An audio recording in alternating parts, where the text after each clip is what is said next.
Good evening. Welcome to the History Channel this evening. My name is Priscilla Nyanato. I am sitting in for Mr. Dennis Jai, and I am sitting with my star today, Mrs. Carl Family. I am so thrilled to be sitting on the platform today, sharing this space we call this evening, and she's going to be telling us about, area of expertise. So we're going to be looking at the life and death of Edward J. Roy. This is a part two of presentation that was started last Saturday. So thank you for joining us and hope you stay with us as we go through an enriching time this evening with Carl. Thank you so much for that very humbling introduction. It's good to be here, and I hope everyone watched part one. If you did not watch part one, please go back and watch it after this show. It talks about E.J. Roy's, early life in the United States and why he had to emigrate to Liberia. So we're going to actually, as usual, I have a brief slideshow, and we're going to kind of go over that. Before we begin, do you have any questions or anything? Well, I had some questions, and I don't know. The audience might have questions from the last one, but maybe there are some who are on today that like it was good that you announced that they check out the last one if they didn't. Right. But there was one particular point that somebody, the caller from the last time, raised when he said E.J. Roy life was controversial, but there wasn't time to go into that. So and I think you didn't respond to that. It was Dennis who responded to that. So I will hope that you will just touch on that a little. Let's just talk a little about his life before we go to his death, because his life kind of seemed interesting. Yeah, so the first episode, his life is interesting, and it's not something, even in this brief, these brief presentations, uh, he was such an extraordinary person. I mean, you're talking about somebody that was born in the year 1815, born free in Ohio, went to integrated schools, graduated from university. I mean, full-blooded African man. He considered himself Igbo or Ebado. We talked about whether or not it was Igbo or Ebado, and we talked about some of the reasons why, because he understood Ebado jargon when he got to Liberia. So that's not definitive proof that he wasn't Igbo. He may have known other Ebado people from the United States or whatever, but his life, like his father's life before him, his father was also an extraordinary person.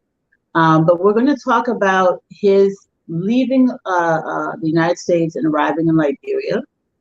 And we're going to start talking about, his politics, not his politics, but his economic ventures and how successful he was. And so, yes, we will start to explore the controversy surrounding Edward James Roy, the extraordinary. Thank you. Thank you. So if I may, before you start with your I'm going to take the liberty because you asked anything. So now I'm going to take a big liberty by just asking this part. Talking about his economic ventures. Something I read where the third day or 3 days after he entered Liberia, he already secured a spot for a store. And I thought that was amazing. I was like, this man just got to the new place. And the next thing he's thinking about is, entrepreneurship. So I think he really was an exceptional businessman. And I hope, yeah, you'll be able to go into that a little more. But yeah, we can Absolutely. go. We can go to our first slide. All right. So this is just a synopsis of what we're going to go over. I don't Okay. usually do this for Dennis, so I did this for your benefit. Okay. So it's the incredible, extraordinary, exceptional life and death. Even his death was extraordinary of Edward James Roye. This is part 2. We're going to talk about a couple corrections I need to make from the last presentation. Then we're going to talk about how Roye immigrates to Liberia. That is not spelled correctly, but that's okay. Business ventures in Liberia, political life, the controversy, and then the removal from office, and then conflicting accounts of his death. Okay. So this may not be something that we can handle all in one presentation. So we will go, and then when we run out of time, if we have to extend it to part 3, that's what we'll do. I like to have questions and answers. So we'll go to the next slide, please.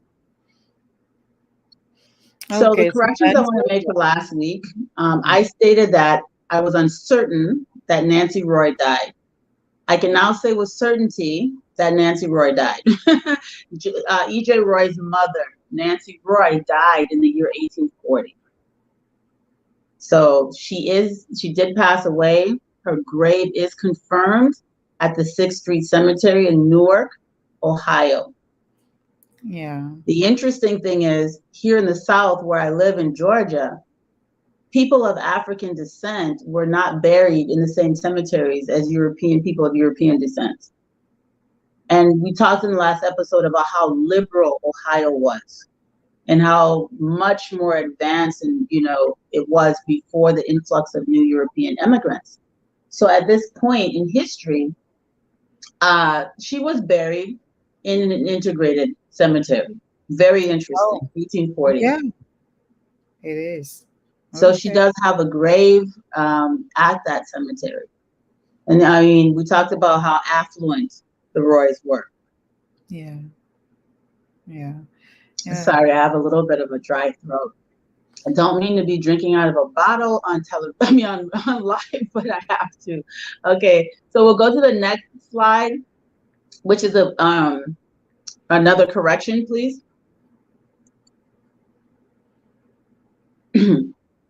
Next slide.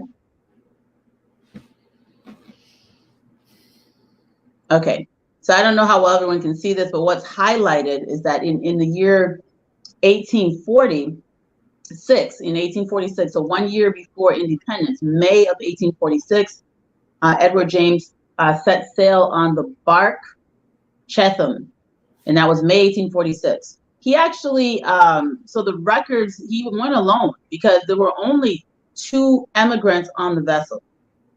So there were only 2 people on that vessel. So this was not an ACS, an American colonization chartered vessel. Roye himself chartered this vessel and loaded it with goods when he sold all of his property in Ohio and decided he was leaving the United States.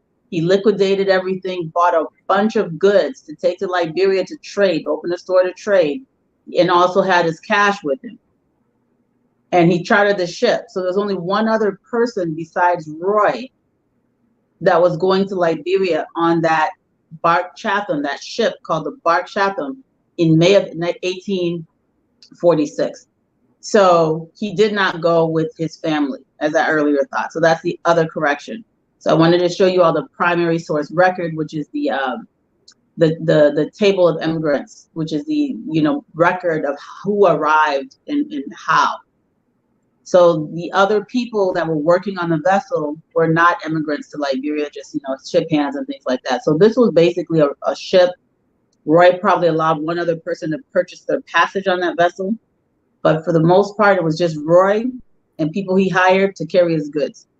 And then other people that were not immigrants, but were there maybe as business partners or friends. So we'll go to the next slide. Did anyone have any questions about this before I go forward? Okay. I can't see questions, but. No, there aren't any questions for now. Okay. So in May 1846, I just spoke of this, he chartered the ship. So a lot of the other people that were going to Liberia were going either by one of the colonization societies, like the Mississippi Colonization Society, ACS, of course, Maryland Colonization Society.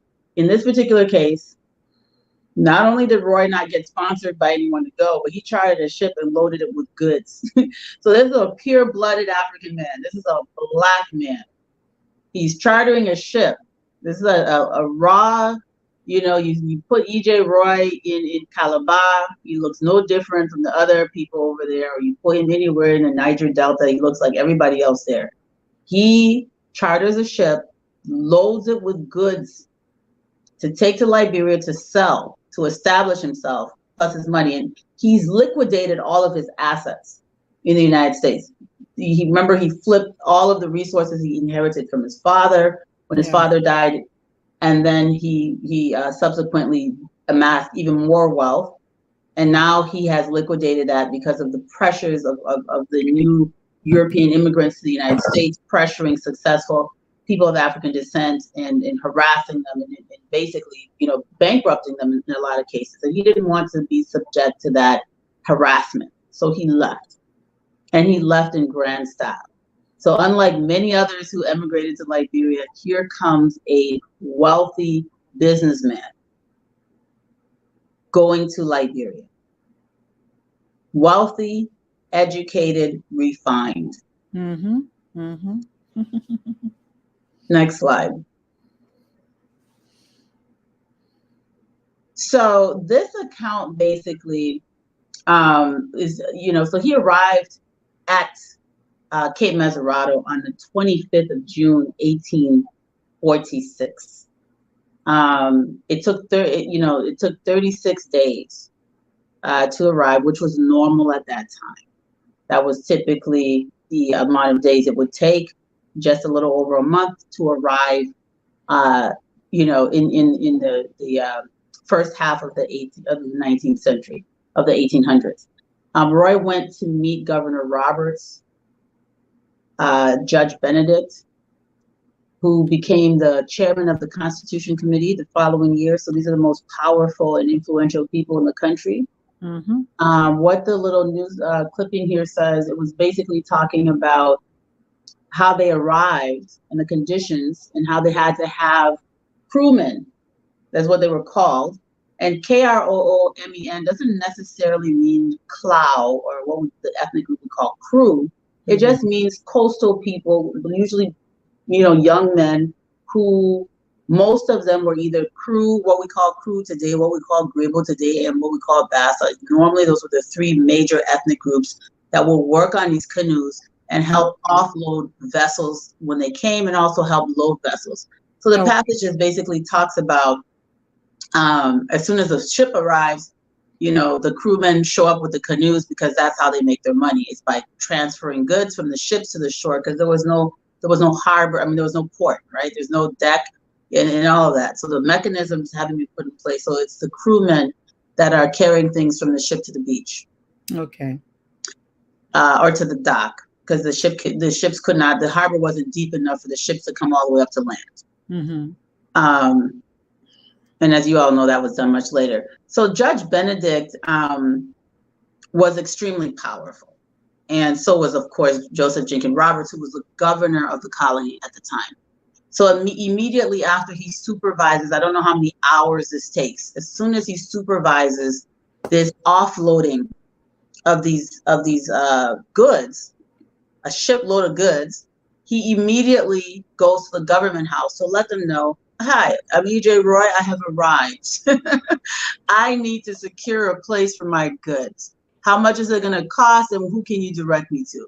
And they are just like, who is this man? He's coming in, he's dressed in the top attire of the time. He isn't really flamboyant. He's soft-spoken. He's described as a soft-spoken gentleman. But you can't help but have this presence, no matter how soft-spoken someone is. Mm-hmm. And one of the things I want to point out, the experience of the immigrants from the southern United States, the conditioning, the psychological degradation and humiliation that they endured from the moment they were born, whether they had been African full-blooded or what they used to call mulatto, which means having one European parent or, and one African parent.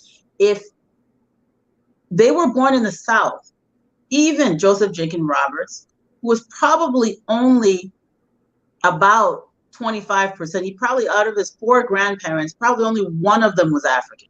He probably had 3 European grandparents and 1 African grandparent, because his mother was half European, half African. And his father was Irish. So Roy was only a quarter Black. But in the United States at that time, if you had 1 drop of Black blood, you were a slave, or you were, not fully human as far as they were concerned in the Yeah. South. So Roy didn't grow up among people like that. I'm not saying that there was no racism in the North. What I am saying, the difference in the experience of an E.J. Roy versus a Joseph Jenkins Roberts or, a Judge Benedict is going to be completely different. I agree. So Roy went to integrated schools. He went to university in the States. And I had already, in the previous slides, I had mentioned, some of his mentors went on to be extremely powerful. In fact, one of his very close friends from the university became a chief justice in the United States. So he had a healthy self-esteem. He had a very healthy self-esteem. And he did not he did not have an inferiority complex. No. This is important, because this is what made him a target. This is what made him the object of contempt and hatred. They saw it as arrogance. But they didn't see it as arrogance. No, I don't even think they thought it. I don't even talking about the Liberians. I'm talking about the Western world, the British, the Americans, right? The partitioning of Africa hasn't happened yet, but it Yeah, is an idea. it's It them is that an actually idea. are referring to. And slavery, chattel slavery, is still legal in the United States. So the southern states are still holding human beings in captivity. When this man goes to Liberia, there was also at this point a shift where most of the immigrants now, instead of being missionaries and northerners, most of the immigrants are coming from the South, newly emancipated people that are not educated. Where the early immigrants were mostly from the North, and they were recaptured Africans, but now you're getting more recaptured Africans and more emancipated field slaves.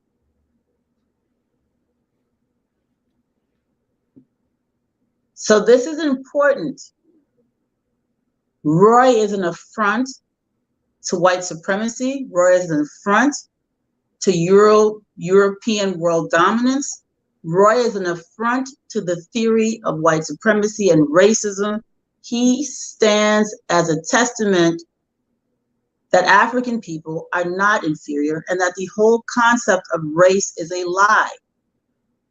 This man was dangerous because he was the embodiment of everything that they feared. They couldn't attribute his success to having 1 European parent like they did with others. And he made sure everyone knew that he was evil or Egbado. He made everyone know that he knew who he was. We'll go to the next slide. Carl, before we go to the next Mhm. slide, you already answered the question, but just in case, because I got a private message to ask this, and I think you already answered it, but maybe just for emphasis, in case Mhm. I didn't miss it. The question was, why did he meet with Governor Robert and George Benedict? And like I said, I know you answered it, but maybe to just drive the point home that to establish his presence, you want to respond to the question. The question was, why did he meet them when he got there? Okay, I'll read an excerpt from, it says, "We arrived in the morning, and in the afternoon, the captain, Mr. Roy, and myself went on shore. and proceeded directly to the government house, where were kindly received by Governor Roberts, Judge Benedict, and the principal gentlemen in the place. I presented letters of introduction to Mr. Roberts and Mr. Benedict. This was the protocol. You can't just come into the country. You want to become you're an immigrant. You're coming to Liberia. You're coming with abundance of goods on a ship. There are no telephones at this time that you could have called and said, hey, I'm coming in, or, Liberia doesn't have an embassy or a consulate in the United States because the United States did not recognize Liberia as a country yet. It was just a commonwealth. In fact, even the next year after independence, the United States doesn't recognize Liberia as a country until the 1860s, 1868 to be precise. So he's coming of his own volition. It's not ACS that sent him. So if ACS is bringing a boatload of immigrants, ACS is going to make these arrangements. But he came on his own. So he goes to the government house, what they call the government house. Yeah. And so you've got all of these, powerful gentlemen that greet him because, that was a protocol at the time. Okay. And also he needed to be allowed to, to be there. Yeah. But it was at that time, it wasn't yet a country. It was basically a commonwealth. And Governor Roberts was a colonial agent. He was an ACS governor for the American Colonization Society. He was not yet president when Roye arrived. That's very important. Liberia was not yet a country when E.J. Roye arrived.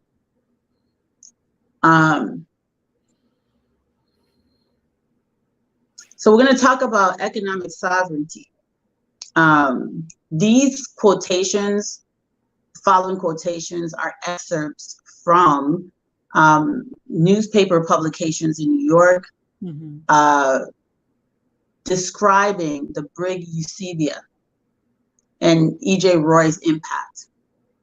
The brig Eusebia, did you want to read? Usually Dennis reads these. Did you want to do that, or would you like me to do that? Oh, yeah. If you want, go ahead. Your voice nicer. Okay. So the brig Eusebia and Roy, master and owner, cleared yesterday. I'm sorry, the brig Eusebia, and Roy, master and owner, cleared yesterday at the customs house, and will sail today from Monrovia and a market with a full cargo of merchandise, as in chief request among citizens of Liberia. Captain Roy is a colored man and a citizen of the Liberia Republic. Now, this is interesting because this is written in 18. Let me double check the year. Sorry, this was written in 1850. So this is a publication from 1850. Okay. And so Liberia is a brand new country. And the brig Eusebia, they call him Edward James Roy captain because he owns the vessel. Is that not amazing? He owns the ship. Let's go to the next slide, please. And another publication says, 2 years ago, Captain Roy purchased the Eusebia for the purpose of engaging in trade between Monrovia and New York. He has made with her 2 round trips, and he now starts upon the 3rd. The brig is of 206 tons burden, custom house measurement. Her mate and her sailors, 3 in number, are whites. So he hired white guys. And why do you think he hired white guys? For legitimacy. That's an interesting word. I would basically for security reasons. But Okay. yes, legitimacy is a good word as well, because if you have an all-black crew, you have to remember there's still unlawful slave ships rolling off the coast. Okay. Even when Roy took the brig Chatham to Liberia, there were 2 armed vessels that escorted the ship to Monrovia. He hired 2 gunboats to escort him to Monrovia from New York. That is how dangerous it was. Because there could have been piracy. I mean, you have all kinds of hateful, racist people rolling around with vessels and weapons in the Atlantic Ocean. So he's flying a ship with the US flag, so he has a right now to hire gunboats to escort it. This was before he bought his own ship. Now he purchases the brig Eusebia. He raises the Liberian flag in 1850 on the ship. It was the first time a vessel with the Liberian flag went to New York. And he had to have white staff on board the vessel and pay them generously so that he could have freedom of passage. Yeah. Wow. Thank you for clarifying that part. It didn't occur to me until you asked the question. Yeah. So encouraged by Captain Roy's example. Oh, I missed something here. Okay.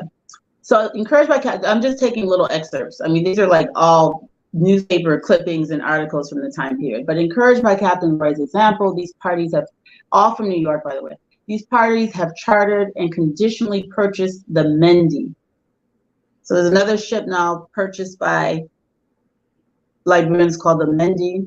She sailed on her first voyage about a month ago. These enterprises deserve notice aside from any commercial importance attached to them.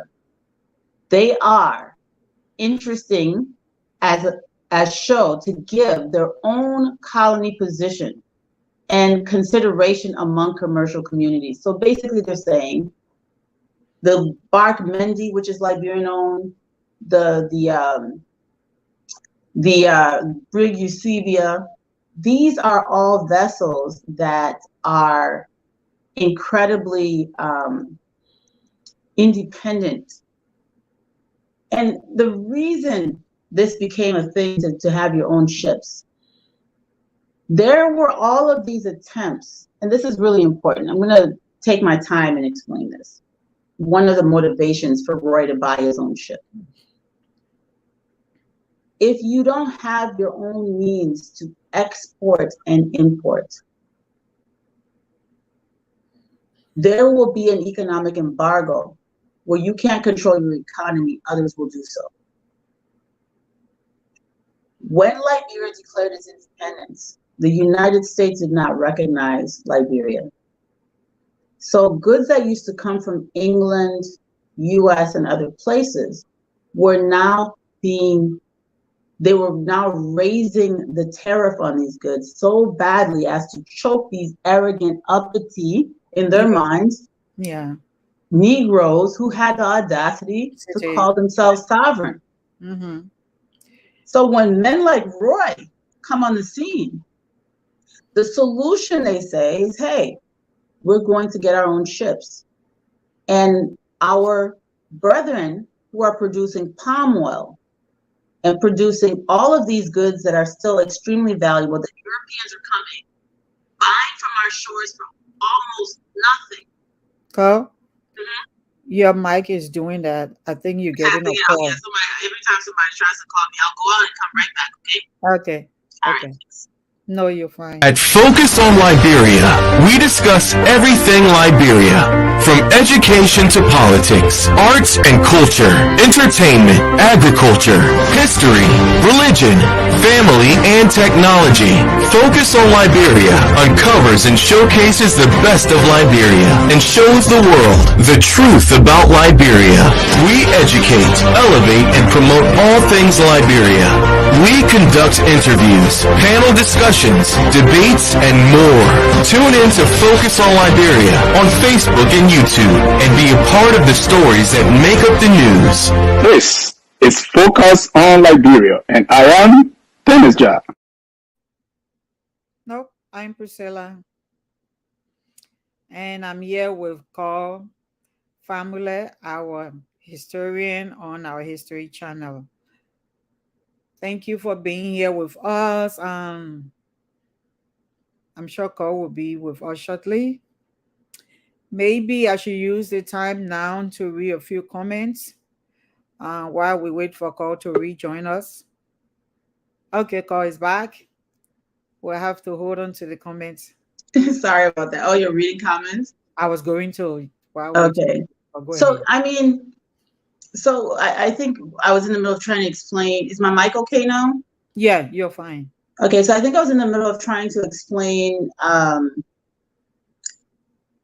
embargo, the economic embargo against Liberia. Yeah. So for what they had done really was they had basically the European vessels that were coming into trade. When Liberia started exerting herself as the people of Liberia said, we're human beings. We're going to trade with you like how you used to trade under the auspice of ACS. But ACS was controlled by white people, and it was an economic venture for them. ACS is now being cut out. So even ACS, in a way, is trying to undermine Liberia's sovereignty. That's a different show, but we'll talk about that in a different show. So you have these European powers that are trying to strangulate these Africans indirectly, even though some of them are pretending to recognize Liberia like Great Britain. It is really just nonsense. They don't really. If the state recognizes that the traders and the business people don't recognize Liberia's sovereignty or don't respect it, I should say. And so they do all kinds of things. They come into the port, overcharge for imports, under pay for exports. So they're strangulating the economy. The great traders, the great producers of the Northern Territory that the government has not yet penetrated, but they're bringing goods to the coast. Mm-hmm. And those trade partners are feeling the pinch. The Liberian farmers are feeling the pinch. Everyone, the entire economy of the place is starting to shake. So E.J. Roye has this idea. Well, I will go to New York and get my own goods. Then they want to charge too much to charter vessels. Where he came on a chartered vessel, now he wants to charter a vessel. They want to charge him a tremendously higher amount than it should be.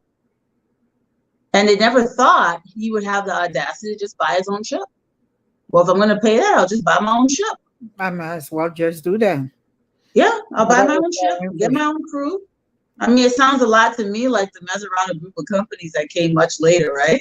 Yeah. We'll just do it ourselves. That courage and audacity has been in Liberians for a very long time. But it sounds a lot to me like the Maserati group of companies. We'll just get our own fishing vessels. We'll just fish ourselves. We'll just do it ourselves. How about that?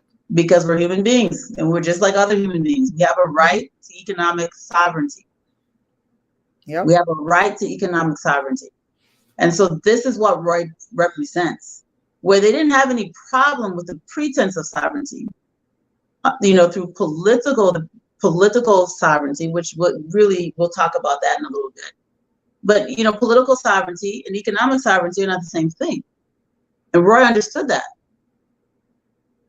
You have to be in the driver's seat of your economy.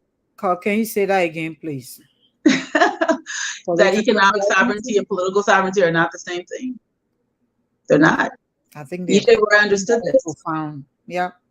E.J. Roye understood this. And so they have the political sovereignty. Britain's like, yeah, we recognize you guys. Whatever, you're independent Liberia. How cute. How utterly cute. These little Negroes have their own country. How cute. Don't trade with them, Charles. Do not trade. E.J. Roye's like, Charles, you don't have to trade with me, man. I'll trade for myself. I got brothers in America. They still need stuff. I'm going to pack my own ship and I'm going to take this stuff. And we got Black business people in New York and other white business people in New York that don't hate Black people. And we're going to trade with them. How about that? And this was an outrage.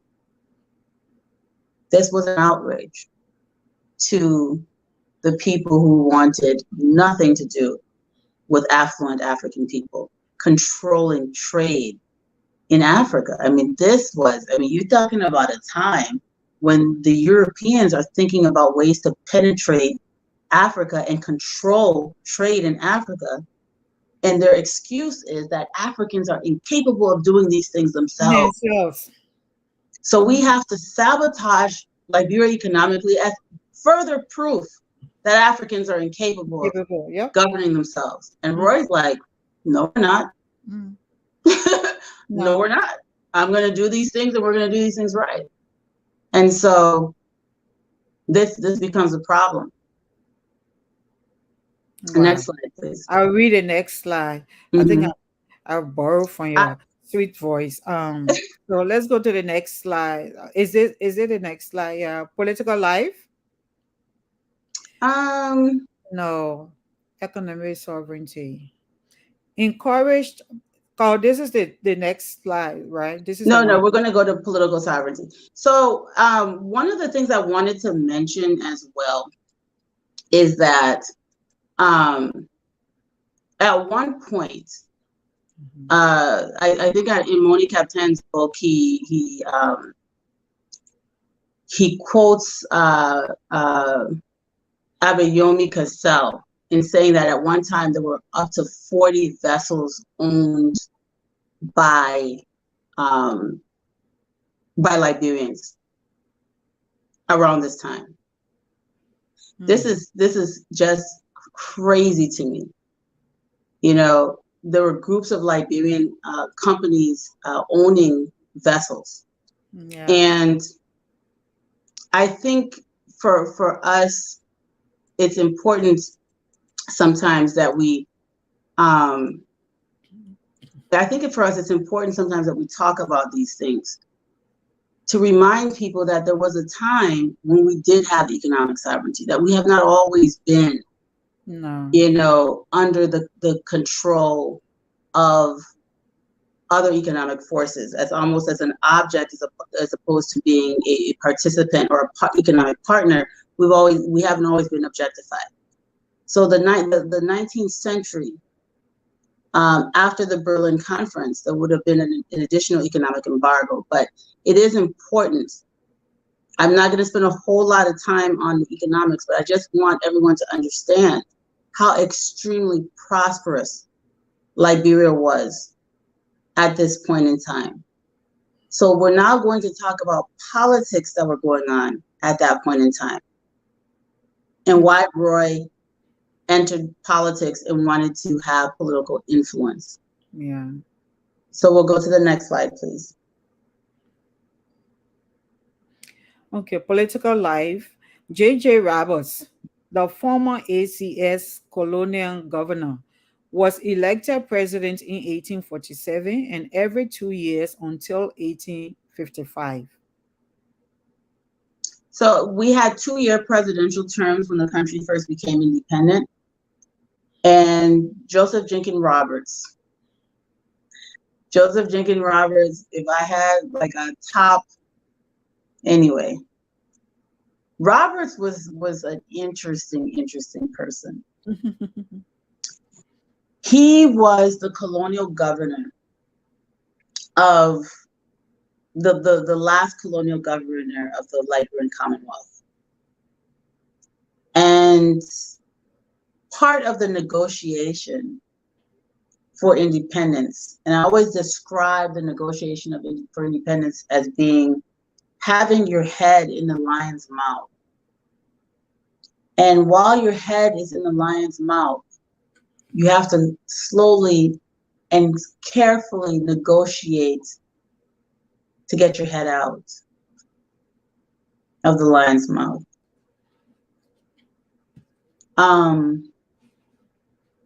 It's really, really amazing the courage that these people had. Roye came to Liberia right when Liberia was becoming independent. He would have known Hilary Teague. He would have known Elijah Johnson. He would have known all of these people. He met Governor Benedict, the chairman of the Constitution Committee, the moment he arrived. One of the reasons J.J. Roberts became president is because he was an ACS stooge. Yes, I said it. He was an American Colonization Society stooge. And so he was president, and his entire ambition was to appease the former investors of the American Colonization Society that call themselves board members. But ACS was a business venture, right? So they were making money and profit. They were doing two things. They were ridding America of the Black population, and they were also investing. Part of the things that they were asking for in the Declaration of Independence, Greenleaf, them were saying, hey, you got to address this thing with ACS property. And Hillary Teague and everybody wrote back and said, hey, that's not in the purview of the Constitution Committee. We're just here to draft a constitution and make Liberia independent. So we'll go to the next slide.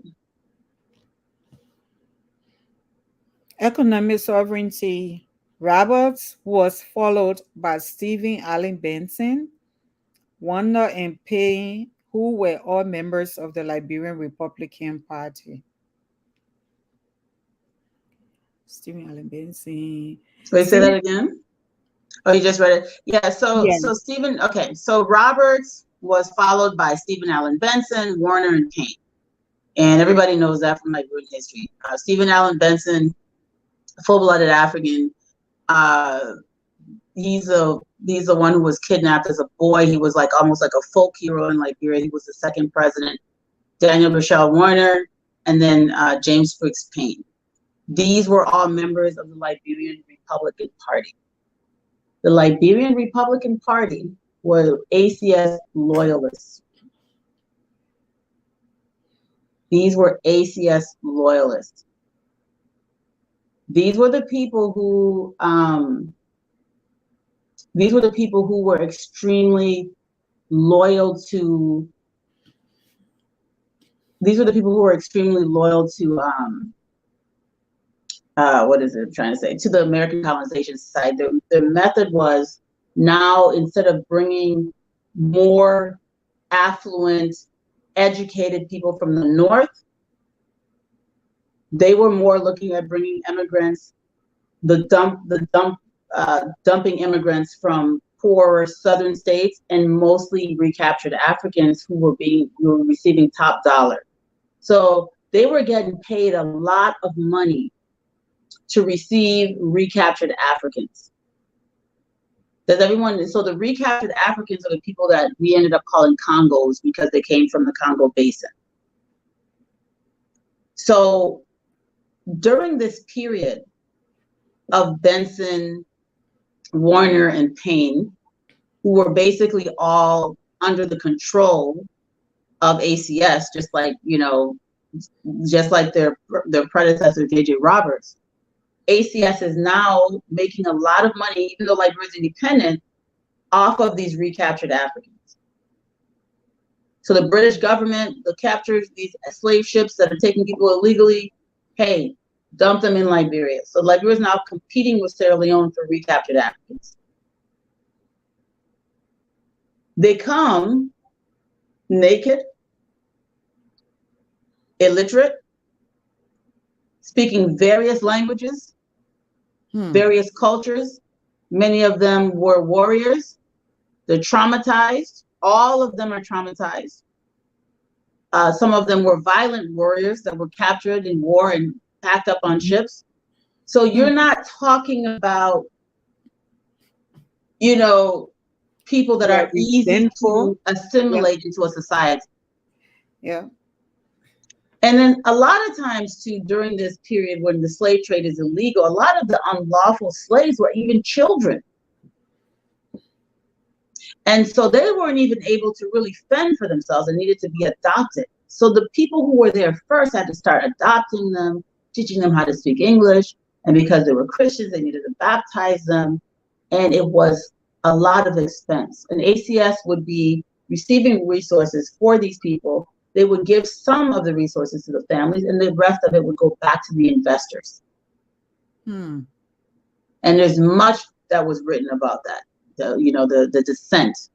The ACS, and then also ACS was adamantly against penetrating into the interior. That is something that E.J. Roye and his people wanted to do. They said, hey, we've got to penetrate the interior. We've got to incorporate these noblemen in the north and the people who are bringing all the goods to the shore and make them a full-fledged part of our economy and our country. Cole, may I ask a question or two? Sure. Then to just interrupt you a little. So you mentioned about how they were not bringing people from the north now and just taking people from the south. And I had read somewhere, so I just want you to verify this for me.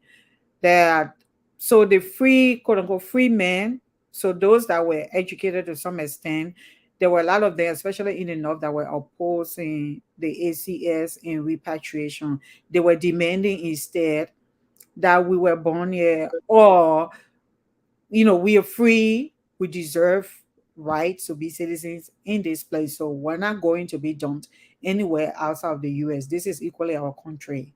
So some of them, they didn't want to work with the ACA, and some of them, they didn't want to be repatriated. And then another point I wanted to confirm with you, to check with you. I think I heard you say before, I don't know whether it's you or I read it from Dr. Burris, where some of those that were brought over to Liberia, like you mentioned, it's not that group that were brought were easy. There were people that were easily assimilating. There were some of them um, that were resentful. Some of them they didn't want to be where they were brought over. So I don't know whether you were the one that I learned that from or somewhere else I read where there was this particular person or group of people who were trying to walk back to Sudan or to the Congo, thinking that it was just next door. Uh, and I think they had to go through. They tried a couple of times to escape, but then they found out that Liberia was far away from the original home. So they finally received help from the missionaries and started to assimilate and just accepted the fate.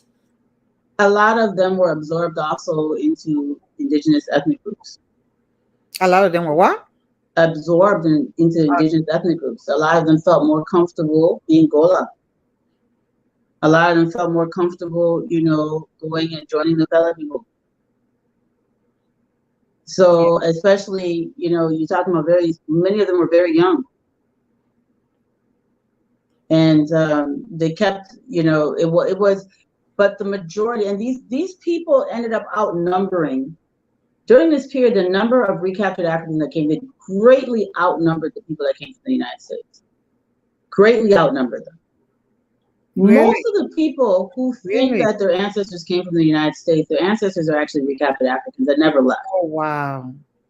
Because what happened is they would come, they would get baptized, they get Christian names, and the next generation, your culture is completely changed because you were not allowed. And sometimes you came and you didn't speak the language that other people. It's not like they had everybody speaking the same language. There are people coming from different places, so the languages got lost. And a lot of these people were settled on places like Marshall, Buchanan, up the St. Paul River. So you got this whole thing, and it just believe within themselves that everybody just thinks that they came from this place. Oh, my last name is this. I must have come from here. A lot of them, when they trace their families, there's a dead end. There's no connection to any ship manifest, and that's because the people that came from the Congo, they didn't have their names on a ship manifest. They only had numbers, male, female, this and that. And then when you got to Liberia, then you were given a name for the most part. But you do have some like Kanga, who ended up keeping his traditional name. He was born in Cape Mount, but his parents named him in their tradition. So Cape Mount, Robertsport is another place that had a lot of recaptured Africans settled. Some of them ended up in mingling with the vibe, but a lot of them stayed in Robertsport. And people say, oh, the people in Robertsport are Congo people. They really are Congo people. Okay. Wow. Majority are Congo people. Majority of the people that are in Canada that we call Congo are Congo people. The majority of the people in Marshall and places like that are what we call Congo people, Edina. these Yeah. different places. Most of them did not come from the United States. Some Wow. did, but most did not. Wow. That's And so interesting. Liberians, we really don't talk about recaptured Africans because it kind of became a homogenous group. Yeah. And as far as the indigenous people, we always just look at everybody as being the same. They speak English. They're not from any of our tribes, so they're Congo people. Yeah. We all But did that. Congo people are not Americo-Liberians. This is different. They're West Africans. Their ancestors never left the continent, and they were rescued. Some did though, like the people who established New Georgia. Mm-hmm. Those recaptured Africans were in Savannah, Georgia, for 3 years on tribunal, Hmm. and then they were freed to Liberia. So they were only in America in tribunal for 3 years. They go form New Georgia, and people say, "Oh, they're American people." No, they're not American. They were recaptured Africans that were on tribunal. They were all born in Africa, and they just had to suffer through that tribunal to avoid being enslaved. If they had not been successful at that tribunal, they would have been sold into slavery. But because they were able to prove that they were illegally taken into slavery, they were returned to Liberia. So we'll go ahead and Wow. what's the next slide? Was that the end? Okay. So we'll pause there if there's anyone that has questions that wants to call in. And then if not, we can just jump right into um, EJ Roy and the reason he ran for president. Any questions on the social media? Um, I don't see any questions, but I can read some comments if you Sure. want. Someone say, "Call yeah, yeah." How did I say the last one? The Yeah, right? yeah, that's fine. That's my middle name, Yeah, actually. yeah, yeah. As I heard you correcting Dennis, he couldn't get it right. Yeah, I got it right. Um, so please do me the favor by sending me the video of the previous show. Okay, so we shared it, Dr. Edison Pajibo, or maybe you won't call herself to send it to you, but we'll just share it. It's in the link. This is it. Yeah. And Patrick Conan says, hello to the team. Patrick from Johnsonville, Liberia. Thanks for the show. Um, and then Joseph Taylor Jr. say, are you speaking to Liberia? Your accent matters. What a And foolish thing thank to you. say. I think I responded to this already. I said FOL caters to diverse audience, even though this is about Liberian history. Um, Anthony Jala say hi, DJ Lombe, watching from home at Colwell, Liberia. Woo, all the way from Liberia. Thanks In the for, middle of the night. Thanks for watching. yeah, and Dr. Edison too. I think he's watching from Ghana, right, Pajibo? So yeah, do we have any caller? Um, Maybe So I need to announce the number. So Oh, I'll just say this. If you want to watch any previous episodes on YouTube, it's really easy. If you just go to FOL on YouTube, you can kind of scroll through and they're all go to videos on the and then you can just scroll through and watch previous episodes in the yeah, order that they were posted. And yes, then yeah, so Dr. Pajibo, you can always reference there. That's the one thing I really appreciate about Dennis. They put everything on YouTube. And for the person talking about accent, this is the ignorance that has Liberia where it is. You go to Sierra Leone, the mayor of Freetown has a British accent because Sierra Leone had a war and people were exiled. And I'm not 80 years old. So I did not come of age in Liberia. And I'm a Liberian. My accent is not what makes me Liberian. Not only am I Liberian, I'm indigenous to Liberia. So that is my birthright. That is my birthright. That is my ancestral home. How dare you talk about accent matters? It does not matter. The only thing that makes you Liberian is your skin. Our Constitution doesn't say you have to speak a certain way. Our Constitution says you have to be Black to be a citizen. And that is what I am. thank you, God. Mhm. Thanks for in what Miami, Thanks for this informative production. Um, so we had a number on the screen, and I think I lost it again. Thank you. So please call us on 605-313-644. I mean 6004, and the code is 791. Call us to join this interesting and enriching conversation about one of our former presidents, Roye. If you're living in Liberia, in Monrovia, you heard about the popular E.J. Roye, where there used to be talent shows and all of that. Um, yeah, I think it's the guy that was named after that we're talking about.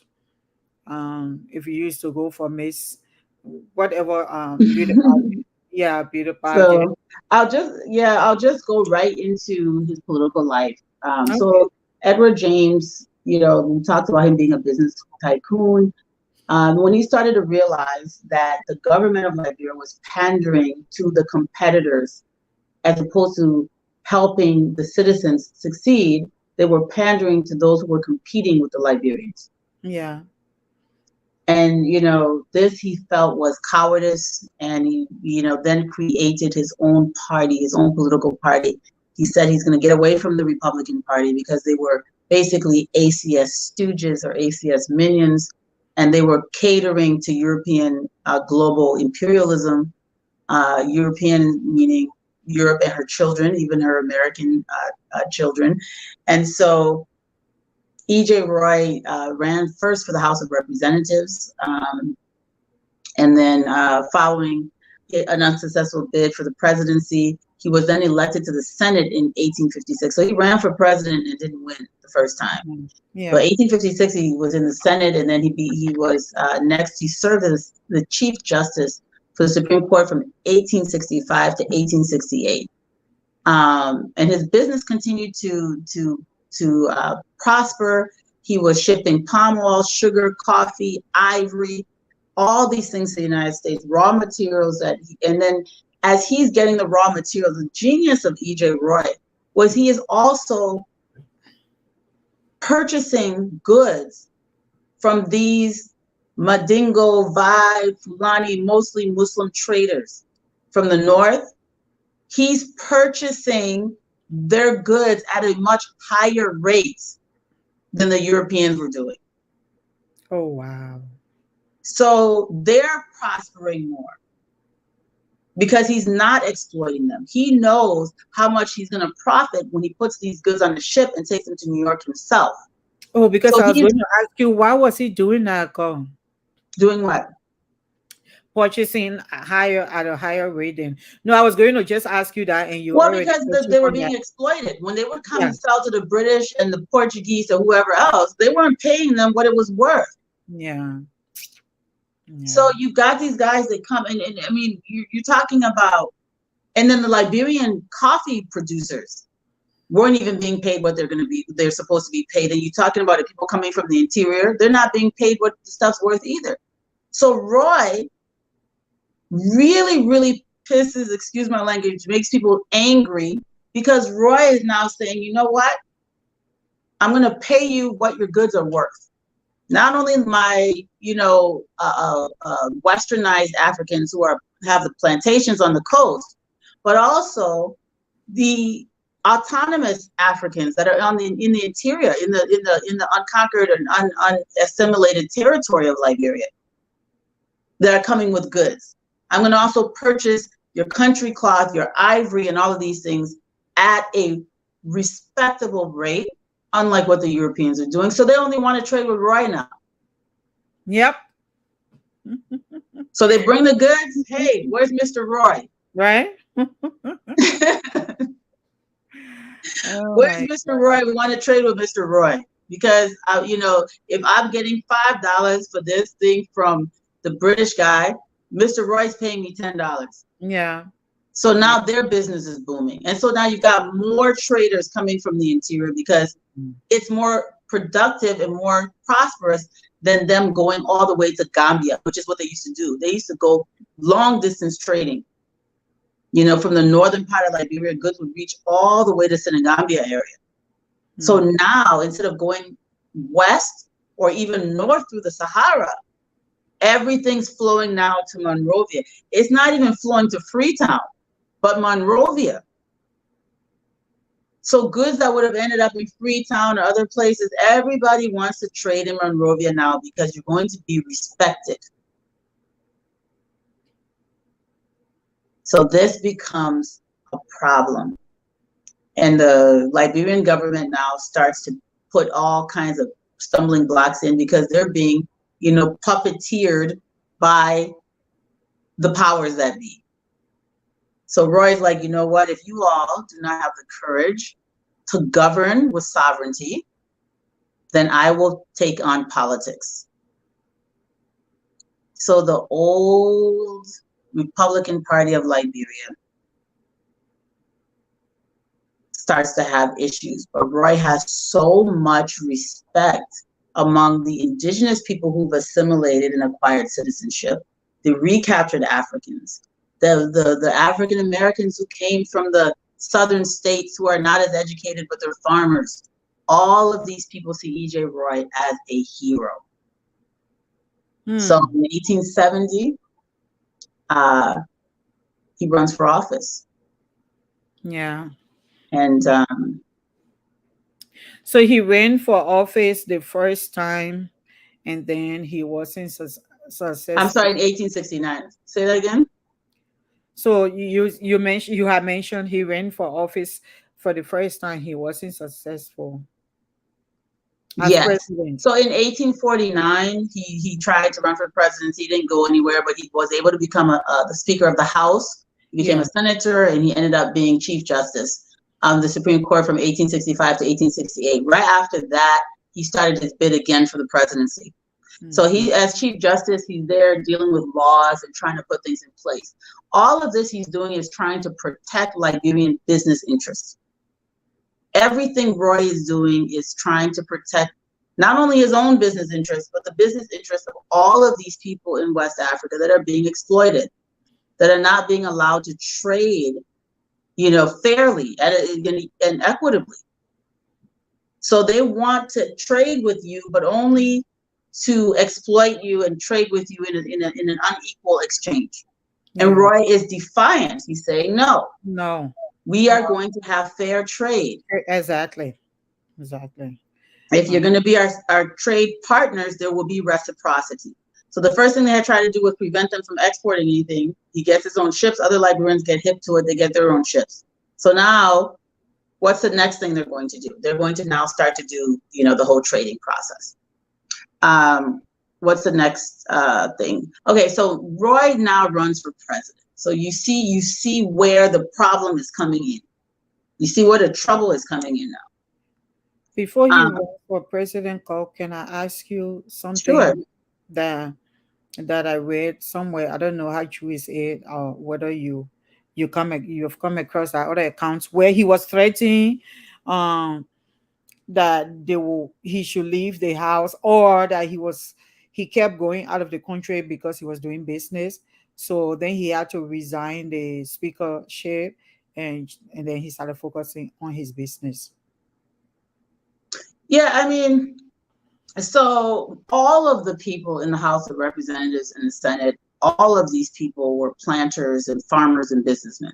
There were no losers running for office. So they too were. Everybody in the House of Representatives, you couldn't even run for office.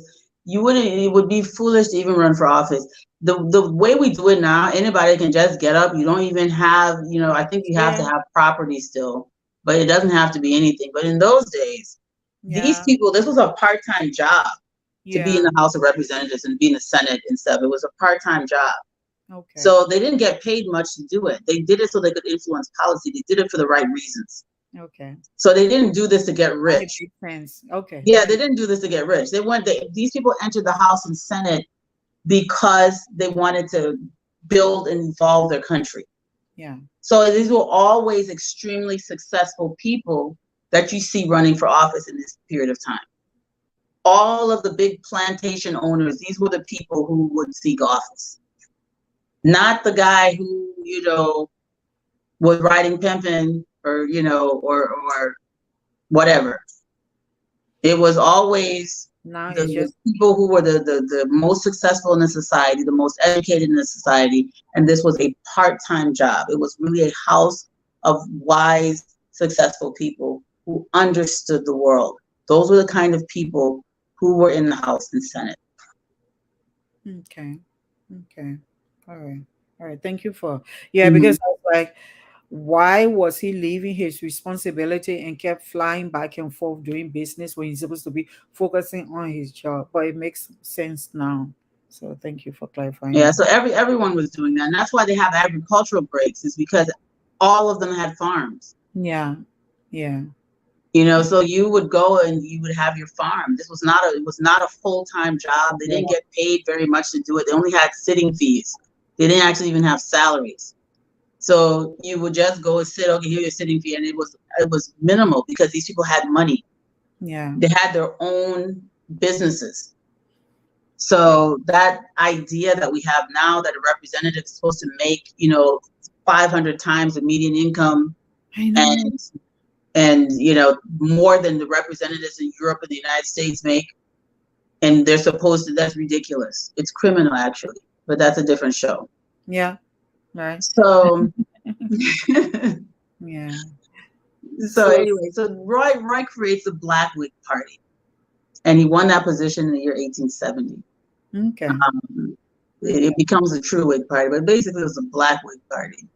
Yeah. And the reason this is funny is because if you remember the British parliamentary white Whigs, so all the wise Englishmen in Sierra Leone and all these places in Nigeria, even to this day, you go to a port in Nigeria, they're wearing the little white wig. Yeah. And Roy is so hilarious. So Roy, all these guys, they come up with the Black Whig Party. And so this is a party of anti-imperialism, anti-colonialism. This is the party of African excellence. This is Yeah. the party of self-determination and economic sovereignty. This is their vision: Yeah. self-determination, economic sovereignty. I mean, this is stuff that now you're coming closer to getting to the Berlin Conference, and here is, because Europeans are still fighting, skirmishing over down, because the Berlin Conference doesn't create colonialism. The Berlin Conference solidifies it and legalizes it. Before the Berlin Conference, they were already economically sabotaging and controlling and exploiting Africa. Africa. Yeah. Yeah.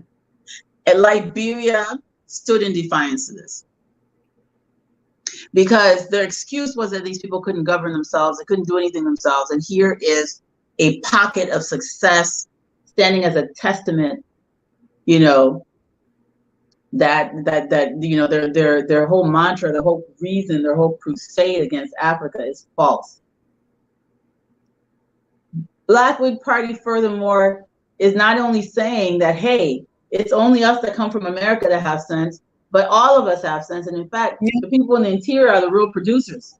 Exactly. They're the real economic producers. And so we need to open this up. Yeah. We need to open roads going up there so we can have larger caravans come. We need to make sure that we're penetrating the interior and the subjugation of people they were aware at this point that there were slaves in the interior, because there used to be chain gangs bringing the goods to the coast.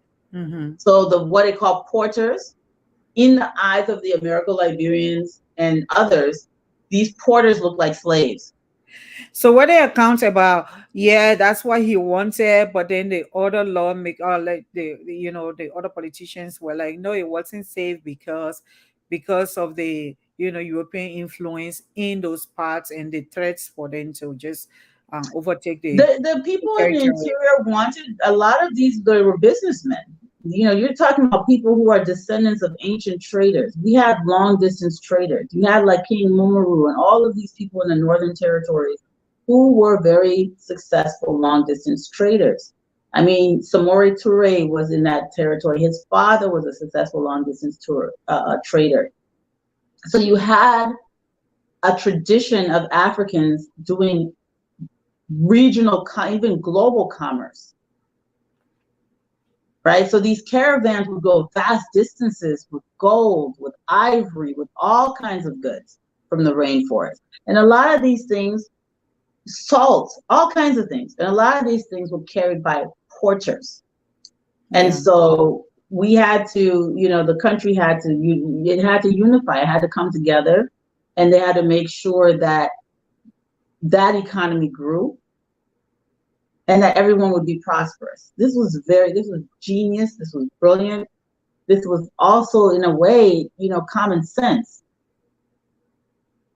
It would have been a win-win situation for all, except for, European global domination and the idea that they wanted to create this fake race theory that subjugates Africans. So they were hell-bent on this. Yeah. So Roy decides that, he needs money to finance this. He goes to America, he tries to talk to the Americans. They're like, no, we're not going to help you finance, a black revolution. What's the matter with you? America had just barely emancipated its slaves, right? And then they still were living in basically slavery conditions in the South because they still had sharecropping. So what sharecropping was? Yeah, Mike is doing that thing again. Oh no, I'm sorry. I'll be right back. Okay, while we wait for a call,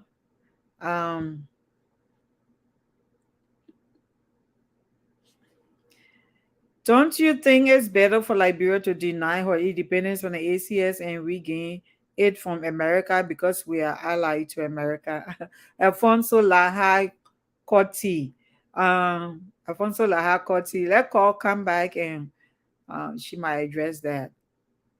Even though I have a different take on it, but Call is the expert on this on this subject, and this is her platform, so she will address that. Thanks for the question, though. I think we have called back. Yeah, sorry. Every time someone tries to call, that happens. Do you mind? I have a question out there. Sure.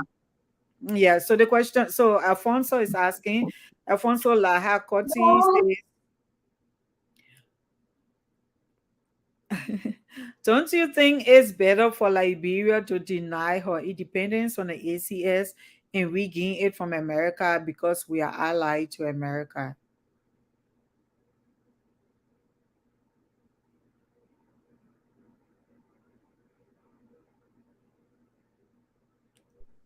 Sorry. That's okay, fine. so I let me be patient. Our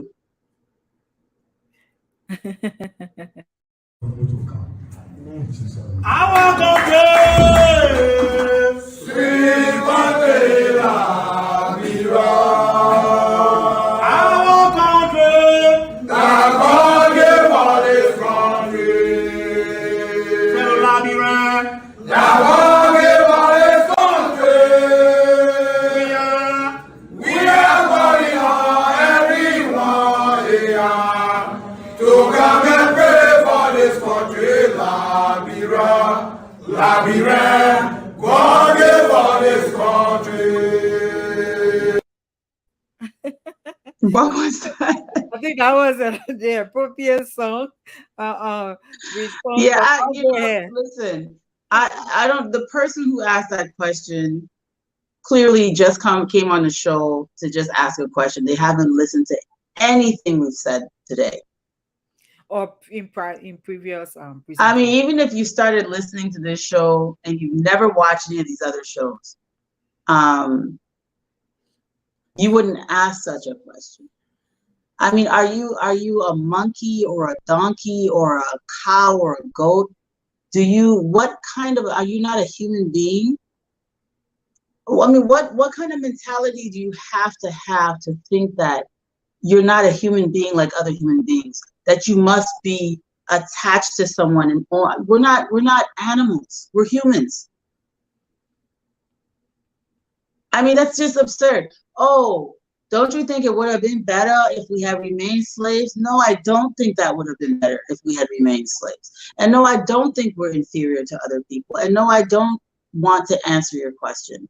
And I tried to be patient, but it's absurd and it's pathetic if you think this way. And people think this way and they have children. People think this way, and they bring children into this world, and they put that inferiority into their children. You know, people think this way about themselves. They have children, and they instill that inferiority in their children. And we have to stop. Let this be the last generation that thinks like this. This is the root cause of all of our problems, is that we have bought into the ideology of people that hate us. And we have turned it around on ourselves. We don't respect ourselves. You know, I've never heard a European American say to a person from England or France or anywhere else, accent matters. The whole language we're communicating in is foreign to us. What's the matter with you people? Yeah. We're speaking a foreign tongue. Am I speaking Gribble with an accent? This is English. It's not even our language. You want to criticize me for the way I'm speaking it? It's just absurd. The mentality, that inferiority complex. This is a borrowed language. Don't tell me how to speak it. Teach me dialect, and then you can correct me and tell me how to pronounce words in one of our dialects. Teach me Pella or something. They can tell me, oh no, your accent not correct in Pella. I will agree with that. But don't correct me when I'm speaking English. This is not your tongue. Doesn't make any sense. So I don't know. If we don't have any other questions, let's continue with the show. I'm not trying to antagonize people, but those two questions, for God's sakes, man, we gotta evolve. Yeah, that's just another comment. Yeah, it's not a question. If you want, I can to do Yeah, it. let's just move on. Like Yeah. it's just let's talk about EJ Roy. Yeah. So I don't want Let's to. talk I don't about want to get Roy. ahead of. I don't want to get ahead of your. I don't want to get ahead of your. I don't know. I don't know. Sorry. Let me get this off the screen. I don't want to get ahead of your presentation, but I can't wait to get to the place where I have something to ask you. I don't know whether because you're just talking about this man is really really extraordinary Let's get into the loan. Let's get into the loan. to the loan. Okay. So he's trying to get the loan in the United States. They're telling him no, we don't want to Oh, do the that's where we loan. were. Yeah.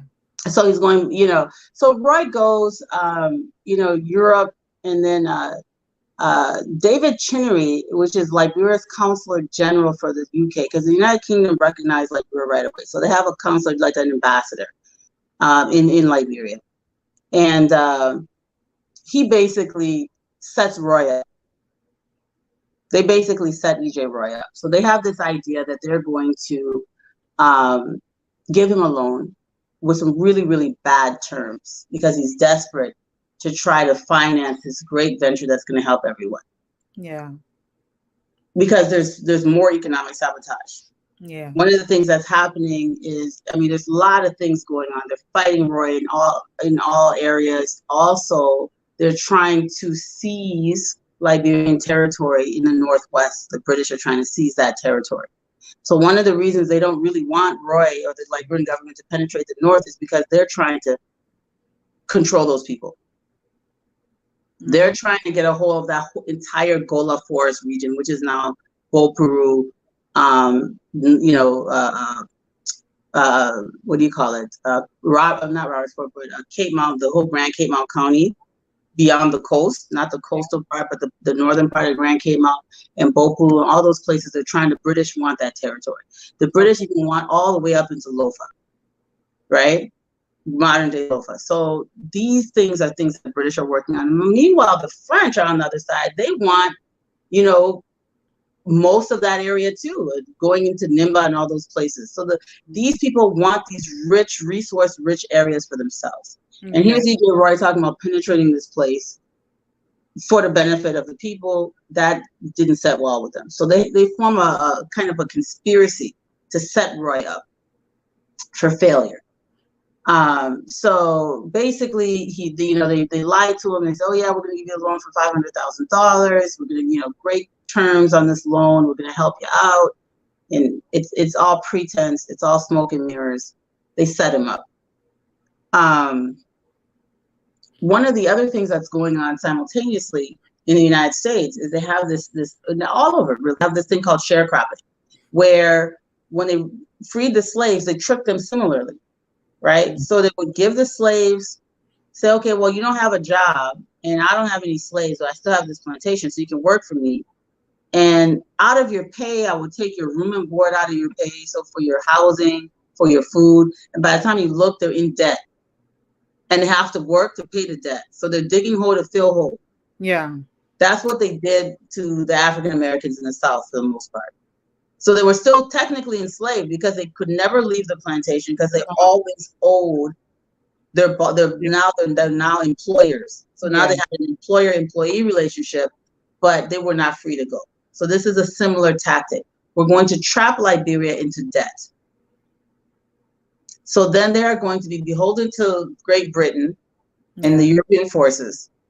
And that's basically what the loan, it was a $500,000 loan. This was supposed to help to build roads and infrastructure going into the interior. Yeah. That was a lot of money in 1870. So basically, they did that, and then meanwhile they're working with Roberts and the now opposition former ruling party, the Republicans. So they're working with J.J. Roberts and all these guys, and they're like, hey, we're gonna set this guy up. You guys have to try to depose him. So they try to make this conquer and divide road. Yeah. With all tactics. So basically, by 1871, you've got a lot of turmoil going on. You've got Brown was an enemy of the government. Alexander Crummell goes and he tries to pinch E.J. Roye, and he's like, hey, man, these guys are setting you up.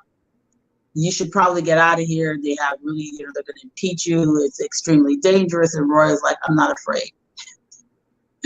And I mean, it's the saddest thing ever because he was so confident because he felt he was doing the right thing. Yeah. He was so extremely confident. So anyway, Brown, who then went on to indict Roy. I'm trying to find this passage here and this is James Milton Turner's version, by the way. James Milton Turner's version of the event. Okay. And last show, I talked about who James Milton Turner was. He was, the ambassador, basically the U.S. ambassador to Liberia. He was African American.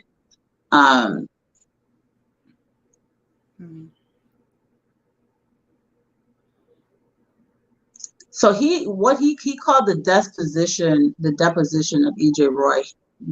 Turner called it a coup. Turner describes this as a coup d'etat. He basically, and I think because it's almost 9 o'clock, to do this story justice, I want to go into great detail about it. What I'm going to do is we're going to do part 3, and we're going to talk about in great detail the loan scheme next Saturday, and we're also going to get into how he was deposed, or the coup or impeached.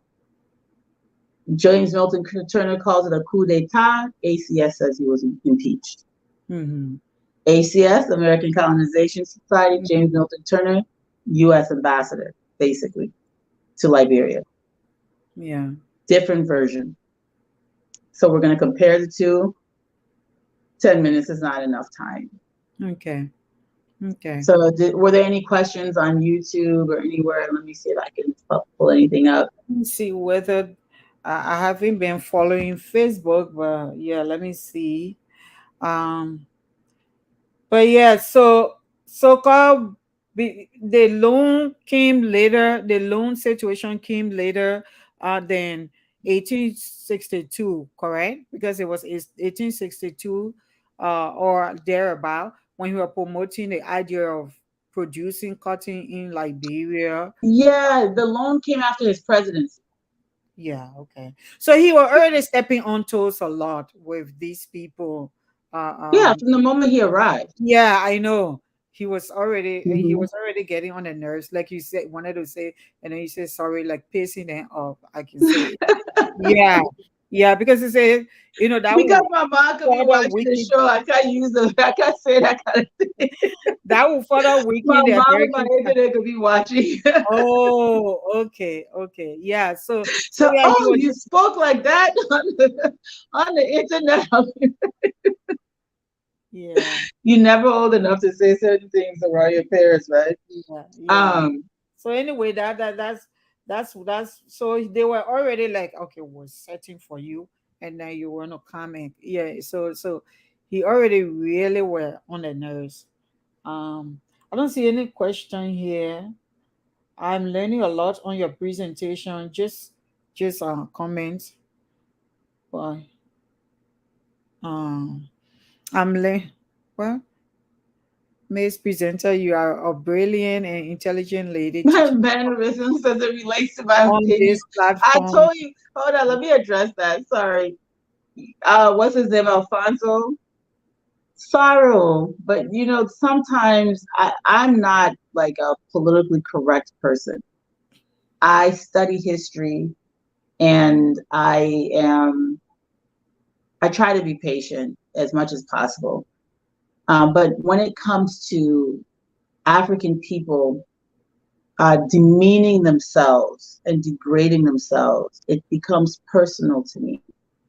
Because if you, my Liberian brother, do not think that you deserve sovereignty or you're incapable of governing yourself as a human being, that is an affront to not only you, but also to me.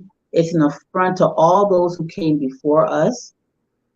And it becomes a situation. I had to say it in the way that I said it because it becomes personal. It is an attack on our humanity when you make such statements. So when you say my mannerisms, my passion for our people, and my belief, like E.J. Roy's belief, like King Momoru's belief, like all of these great people who came before us, these giants whose shoulders we stand on, they believed in themselves at a time when African people were in bondage in America. Here we are in 2022. After all of this blood has been shed for our liberation, for our freedom, to have the audacity to question whether or not we deserve to, that we're capable of being free, is an affront to so many things. There was no way for me to respond to you politely and be sincere. So do not take offense. It is much deeper than that. It's not something that I didn't even say what I really wanted to say. But I'll leave it at that. All right. Um, Moses says, Moses Thomas, I'm really enjoying your show on this platform. Is called. Thank you so much for your most educational knowledge spreading onto us. Thanks, Mhm. Moses. Thank Uh, you, Moses. Miss Presenter. Oh, Moses said something first that escaped. Um, I'm adding on to my. Oh, he said he's adding on. This is the part that I missed. Moses Thomas, Miss Presenter, you are a brilliant, intelligent lady teaching some of us on this platform. I'm adding on to my Liberian history knowledge. So thank you so much. Oh, he included me in the host. I'm Miss just Host. clicking on things. I'm just clicking on things, but okay.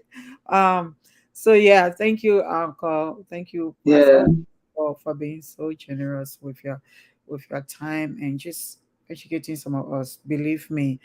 We'll get to the death, but I like all some of us know was that he stole money and he was getting away and the money weighed him down and he drowned.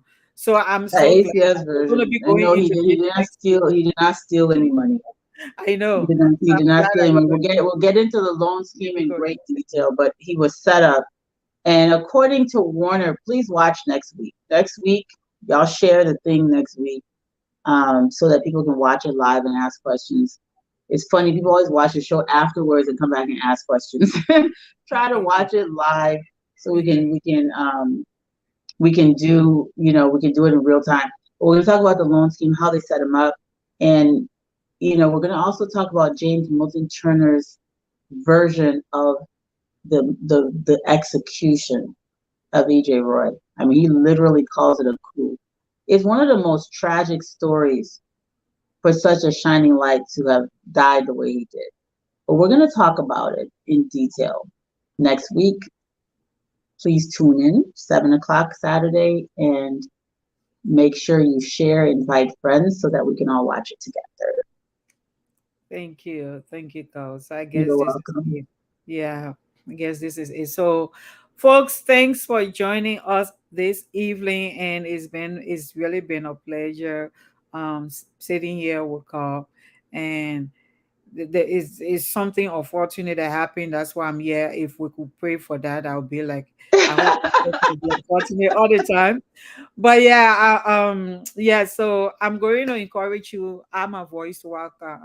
Say, please watch previous presentations last week, and then so that you can be able to follow the flow. But more importantly, join us next week, same time, so that we can, so that we can clearly understand how EJ Roy, I Yeah. don't want his legacy in there, because his legacy still lives, but the person EJ Roy passed away or in there. So this is focused on Liberia. I don't know how to end like this would say, whether you believe this, you believe that, we are all one Liberian. I mean, we are all Liberian, but seriously, let's evolve. Honestly, Yeah. let's evolve.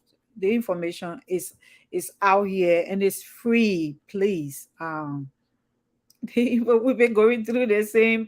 Why we descend from great people, and to still be asking questions that, well, I don't know. I think she was gracious. I don't think I can attend to something like that. So sometimes it can just be exasperating to keep reminding people that you're better than this. So please, let's evolve. Let's evolve. We are great people. We are great people. Thank you, Uncle, and thank you, Dennis, for affording me this time, and thank you all for staying with us all this time.